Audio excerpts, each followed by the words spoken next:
So let us solve this question. The question is, four wires of identical length, diameters and of the same material are stretched on a sonometer wire.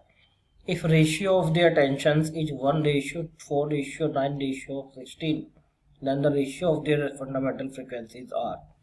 चार option given है, सही option हमें बताना है।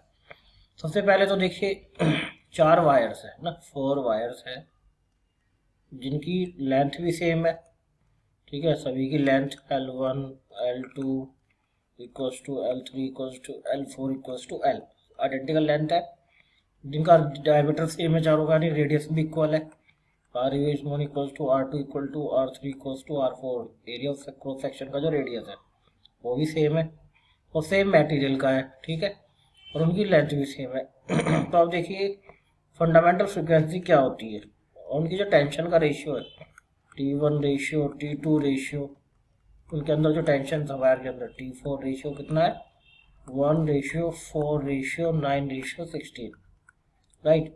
तो fundamental frequency का formula क्या होता है, fundamental frequency of sonometer wire, fundamental frequency of wire, sonometer wire कितनी होती है, of wire is given by V, fundamental frequency nu is equals to 1/2L under root tension upon nu upon mu, जहां पर L क्या है, length है, L is the length of wire, ठीक है, length of wire, L is the length of wire. मैंने small L लिया है तो मैं स्मॉल L लेता हूँ, L is the small L जो है ये स्मॉल L क्या है, this is the length of wire, right.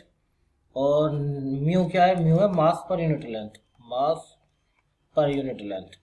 अब चारों वायर का जो मास पर यूनिट लेंथ है वो भी सेम होगा, क्यों, क्योंकि लेंथ सेम है, जिसको हम ये भी लिख सकते हैं मास पर यूनिट लेंथ, यानी मास डिवाइड बाय लेंथ, ठीक है, मास पर यूनिट लेंथ। अब चारों वायर का डायमीटर सेम है, लेंथ भी सेम है, सेम मटेरियल की बनी हुई है, तो इसका मतलब मास भी सेम होगा, आइडेंटिकल वायर्स है, मास भी सेम होगा, लेंथ भी सेम है, तो चारों वायर के लिए मास पर यूनिट लेंथ भी सेम होगा। लेंथ सेम है, मास पर यूनिट लेंथ भी सेम है, केवल टेंशन डिफरेंट है। तो हम ये कह सकते हैं कि जो फ्रिक्वेंसी है nu is directly proportional to under root of tension from this formula, ठीक है, ये हम कह सकते हैं, क्योंकि L सेम है चारों के लिए और ये म्यू सेम है ना।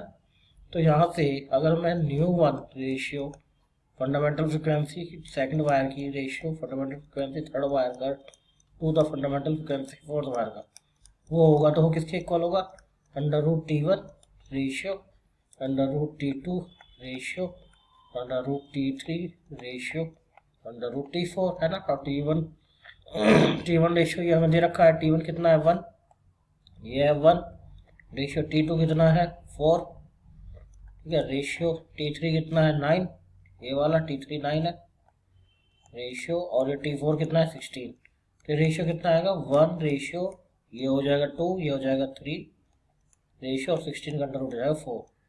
तो देखिए न्यू1 रेशियो, न्यू2 रेशियो, न्यू3 रेशियो, न्यू4, ये फंडामेंटल फ्रिक्वेंसी का जो रेशियो आएगा वो कितना आएगा 1:2:3:4, यानी कि 1:2:3:4, option number 4 will be our correct answer.